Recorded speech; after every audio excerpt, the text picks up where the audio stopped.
Hi again, YouTubers. So this is my monthly 5 favorites and 1 regret video for June, and I can't believe July is here. I feel like this year has flown by. I feel like I just got engaged and now I'm less than 20 something days to the wedding. And just as a forewarning to give you guys a little bit of an update, I still have not decided on my makeup. I have talked to the makeup artist. She's still doing everyone else's makeup. The hairstylist is still coming in, but I don't have to make up my mind until that day or the day before even. We've already talked. She's definitely going to be doing the false lashes on me. I just haven't determined if I want to do my own makeup or if I want her to. I'm kind of swaying towards doing it myself and then having her just apply the false lashes. I think that's probably going to be the way I go. But I am not going to be around a lot for the month of July. For the total month of July, I'm only going to be home at our house here in the city for 10 days total. Because I leave for a long July 4th weekend. We're gone for 6 days for July 4th weekend. Then I'm home for 10 days. And then I leave for the rest of the month. So I'm really not around much for that month. But I am pre-taping a lot of videos, some reviews, things like that. I'll have my laptop with me. Usually I just, when I go away, like when I go for July 4th, I'll only take my iPad. But for the 2.5 weeks we're almost gone for the wedding, I am going to be taking my laptop with me and loading videos because that only takes a minute or two to load them. It's usually the taping and the transferring it to HD and all that takes a while. So you will still see videos, but if you see a couple in the same outfit, that would be why. Just a little bit of an explanation. And so yeah, it's definitely here. It's kind of cool that it's less than 20 days away. So now it's crunch time. I'm down to all those like little last minute things, you know, doing seating charts and making everybody happy and all that fun stuff. So that's where we're at now. I'm gonna do my 5 favorites and 1 regret. I'm going to add in 1 more regret there just to let you know something, but I'm going to start with the things I loved first. 1 absolute must-have, I don't think I will ever go without this product again, is the Giorgio Armani Master Corrector. And I bought this in the pink color. There's a pink color and a peach color, and it depends on your under eye circles which one you're going to get. Because the opposite color counteracts. So I got the pink one. This is what it looks like. It looks very close to like almost a neutral color. I'm gonna do a full review on this. It comes with the world's thinnest, tiniest brush. I don't even know if you can see the brush. You can't hardly even see the color. But that's part of the purpose of it. And what you're supposed to do with this, since it is such a fine line, is you simply take that line and you draw it exactly on where the darkness, sorry, I looked down at that, where the darkness is, and you just tap it in and then you put everything else on. And this has made an unbelievable difference in my under eyes, and I will totally repurchase this, but I will do a whole review on that. The next thing I have been loving, and this is kind of funny because it's definitely not a color that I wear, but it's the Guerlain. This is one of my favorite foundations right now. The Per Extreme, I know I'm saying that wrong, but it's the Extreme Wear Foundation. This is what it looks like. This is in the number 5. Now number 5 is way too dark for me. But I have been loving it, absolutely loving it for mixing in with other foundations. I have it mixed in today with my Chanel Vitalumiere Aqua. And yes, some of these are different consistencies and things like that, but this, just a tiny little pinch of this makes the biggest difference in these foundations that are just the slightly wrong color for me. They're a little bit too light, but the next color in their color line is too orange for me. It's not too dark, it's too orange. And this undertone matches my skin tone perfectly. So when I just add a touch of this, it is better than any product out there. Like, I love this. This is a must-have for me for summertime to kind of adapt all my foundations to work year-round. So the next thing I am loving is the Lancome Hypnose Drama Mascara. If you guys know, I actually really enjoyed the Lancome Hypnose, and then when I placed an order, I decided to try the Hypnose Drama one. And this is what the packaging looks like. It's pretty cool. The brush is interesting. I wasn't sure what my thoughts were going to be on this. It is kind of an S-shaped brush. You can see the slight bend to it there. It's not drastically bent, but I thought, oh, I don't know if I'm going to like this. I'm very straight across type of mascara and I like to wiggle it and pull it up. This one like gets to every lash without me having to maneuver it around. The only thing I will say is I like the formula. I think it's a nice product, but when Lancome mascaras dry out slightly from the air getting into them, they work 1,000 times better. So I'm hoping this one gets to that point. The next thing that I'm absolutely loving is the Sigma palettes, and there are 2 of them that I'm absolutely loving, and that is the Bare and the Dare, and I actually have the Dare on today.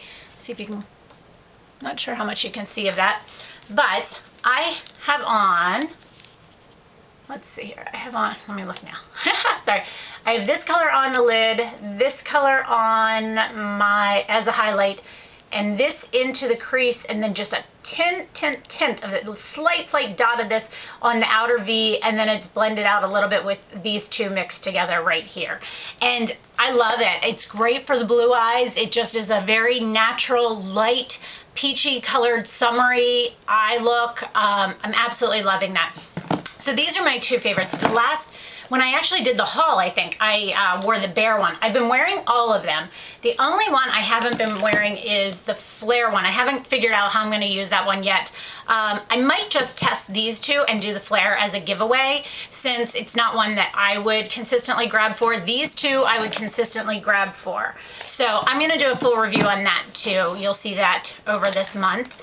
The last favorite is from Real Techniques, Pixie Woo, Sam, here on YouTube, has a makeup brush line, and they are fairly affordable. Actually, they're very affordable. And they're sold at Ulta in the US. I'm not sure where else they are sold. But this was the brush, I think it was called like the Classics or the Traditional, or I don't even remember. Has these 3 brushes in it. And this one is a little concealer brush, and this one is a contour brush, and then this one is a buffer brush. Let me tell you why I love this set a little bit. This concealer brush is super, super tiny, but it is amazing. Like, I have a spot over here, and literally all I did was I just tapped it onto that spot, let it sit for a second, and then I dabbed it in with my finger. And it is so precise. It is amazing for those blemishes. So you don't end up, you know how sometimes if you have a blemish, you put it on, you kind of swirl it around, it spreads out the concealer. This just sets it exactly where you need it, and it's so amazing. I absolutely love this. This is a must-have brush for me. And if you watch Lisa Eldridge's videos here, she's a makeup artist on YouTube, she uses a tiny little brush like this, and I've never found one that was this tiny, and this is perfect. The next one that I love in there is this contour brush. And here's something that's interesting. A lot of people ask me all the time is, how do I apply my Chanel Bronze Universal? And when Kirkland from Costco came out with a set recently, or the Borges, not sure how to say that. This brush right here was like my favorite brush for this, because it doesn't shed, it's synthetic, you could get it around and really just get into that hollow of your cheek and get that contour. So I love this, but it was really hard for people to get a hold of, and people were like, yeah, I hate the 109 because it sheds, which is very true. So this brush was like amazing. So then when I got this one, I was like, this is gonna be a great dupe, and it is. And I'll put a little bit on now just to show you. You just roll it around, so you just have a little bit on there, and then you just wanna get into the hollow of your cheek.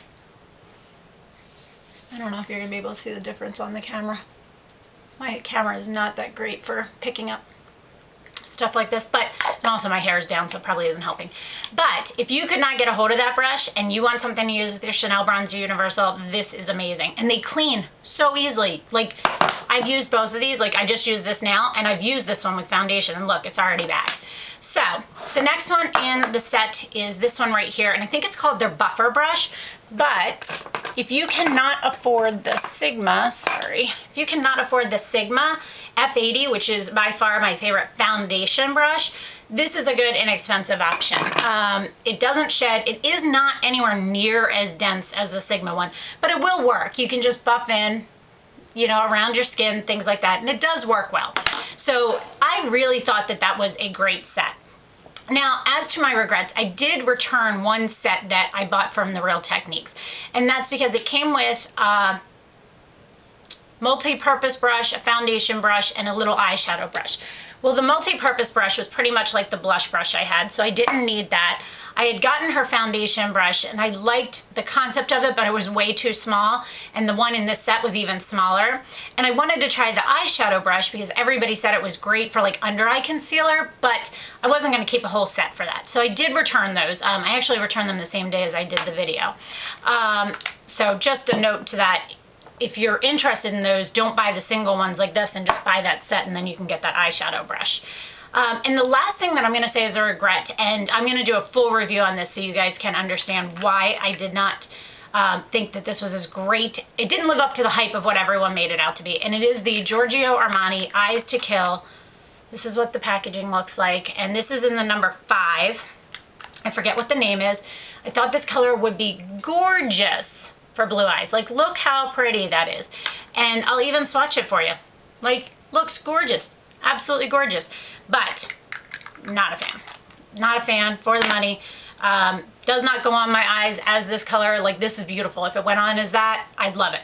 I've tried it multiple different ways just for the money. I'm going to point out some dupes too when I do my review video, but I just wanted to give you guys a heads up. Don't run out and get it unless there's like, I mean, I was looking for a specific color. So I guess that being said is it depends on what you're looking for.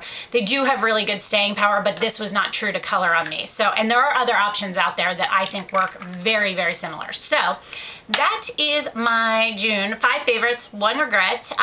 So you have quite a few reviews coming up that hopefully will help you guys out on some products you saw here. And let me know if you have any questions. Thanks so much for watching, guys, and have a great day. Bye.